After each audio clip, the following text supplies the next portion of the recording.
Hello friends, here we can see how the second most powerful army within Ukraine is heading to take Berlin. Or at least that's what the Russophiles want us to believe. But here we can witness the great offensive towards the west. In detail, the one made up of a team of illegal tourists who really need some cardio. From what I see, while they try to free the Soviet-era Bukhanka from the clutches of the mud.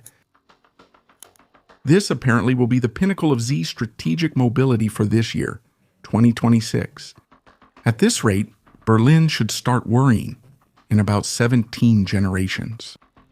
Now, to speed up the offensive, they could put Igor Toratovsky behind the wheel. Show this to Russophiles when they mention the evil pimply Z.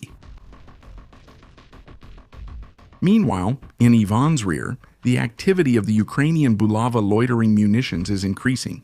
And in this case, we see how they neutralized two anti-aircraft trucks equipped with twin 23mm cannons, ZSU-23-2.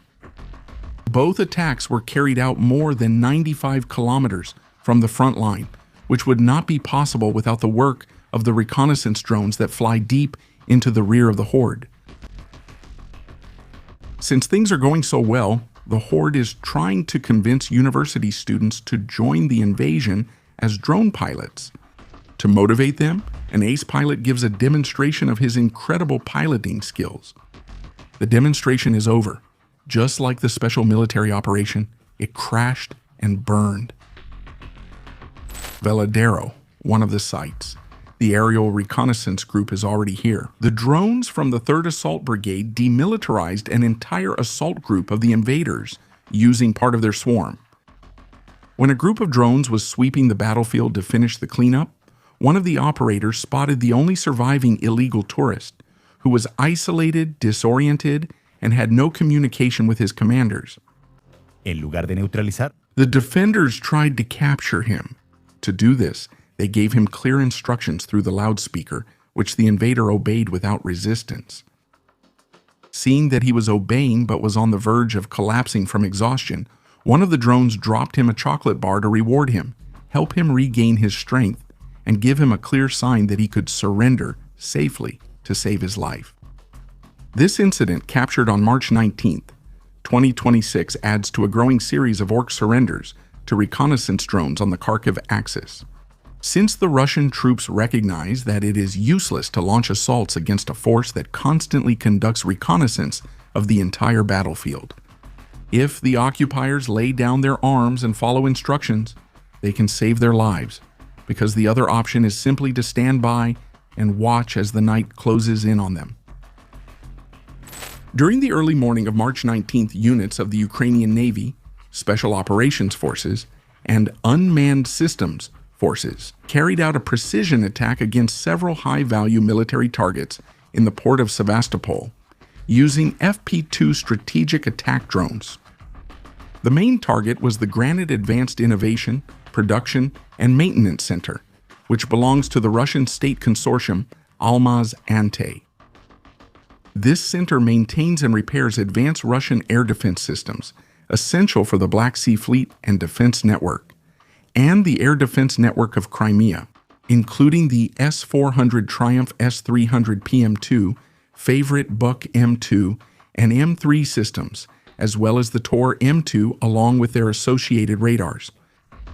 In the video, we see that the defenders did not hold back on the number of drones they sent against the plant to make sure it was completely neutralized, and we see that it received at least 5 direct hits, which caused visible structural damage and fires inside. Remember that in the case of high-tech companies, a nearby explosion can throw off the calibration of a wide range of precision tools. So the damage here is not just from the destruction of equipment, but also from the need to recalibrate all surviving tools and systems. The defenders keep targeting Ivan's anti-air systems, even when they go to the doctor. According to Robert Magyar Brovdy, commander of Ukraine's Unmanned Systems Forces, taking advantage of the dense fog and rain that settled over the front, the horde launched a coordinated offensive attempt along a 100-kilometer front in the Zaporozhensk fronts. On March 16 and 18, during this operation, They suffered more than 900 casualties among militarized ZD tourists and wounded during the 36 hours of continuous fighting that the Mortarite assault lasted. The Russian assault covered the Rudinsky-Juliipol axis and involved a combination of infantry infiltration groups, armored vehicles, motorcycles, and, according to Ukrainian sources, even cavalry groups. They began their advance under the heavy rain and fog that fell during the night of March 16th, likely hoping the weather would stop the Ukrainians from deploying their reconnaissance and attack swarms. They were completely wrong, as the defenders unleashed a swarm of drones that caused over 100 casualties in the operation's first 3 hours. At dawn on the 17th, Russian forces intensified their attacks along a dozen sectors, which gave the opportunity for more close encounters of the third kind between the drones and the orcs, generating 292 new operations. Y 221 heridos. During March 18th, still under a dense fog, another 141 illegal tourists received Putin's kiss, along with an additional 136 wounded. After this offensive, it should already be clear to Ivan that the defenders' reconnaissance and attack drones have no trouble seeing, at night or in bad weather, largely thanks to the new generation of low-cost thermal cameras produced locally, so the swarm maintained its attack capability even in low visibility conditions. A day of outstanding tactical integration and action coordination. At the end of the day, only the orcs were blinded by the fog and rain, leading to many casualties, as they only saw the drones when they were just a few meters away. At the same time, Russian forces attempted an advance west of Pokrovsk along the E50 highway with 14 motorcycles and 2 civilian vehicles. They were intercepted by the drones, leaving the Ukrainian infantry to eliminate the few survivors in direct combat. It was the total destruction of the 26 soldiers, 14 motorcycles, and 2 vehicles of the assault group. President Zelensky declared on Sunday that the captured Russian operational maps show that the territorial objectives of the invaders are incompatible with any genuine intention of negotiation. All we can do now is fight until the invaders tire. To understand why the defenders are fighting, here we see a heartbreaking letter from a girl to her mother who was taken from her by the Russians, and which was written in Mariupol in early March 2022. At that time, the city was being heavily bombarded by the Zed invaders who were desperate to capture the port. Mom, this letter is a gift for you for March 8th.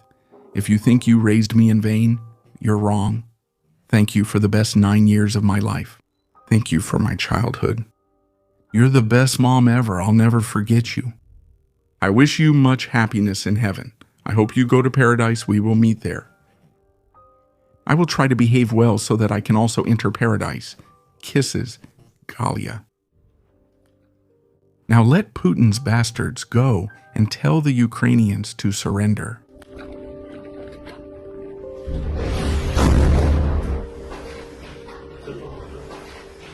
Goodbye, goodbye, goodbye.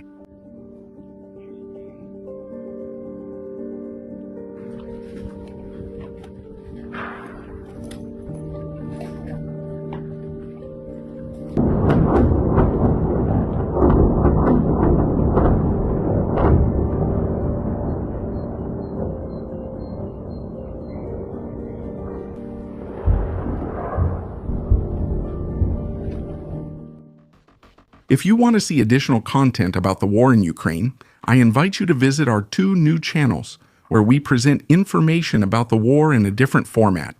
Don't forget to check them out.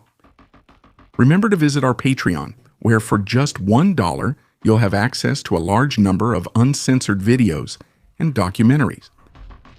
Lastly, visit our store, where you can find items inspired by some of Ukraine's most outstanding units. Carry history with you. And with every purchase, you'll be supporting the United 24 program, which directly supports reconstruction programs, aid to the civilian population, and defense. Remember to like and subscribe to the channel.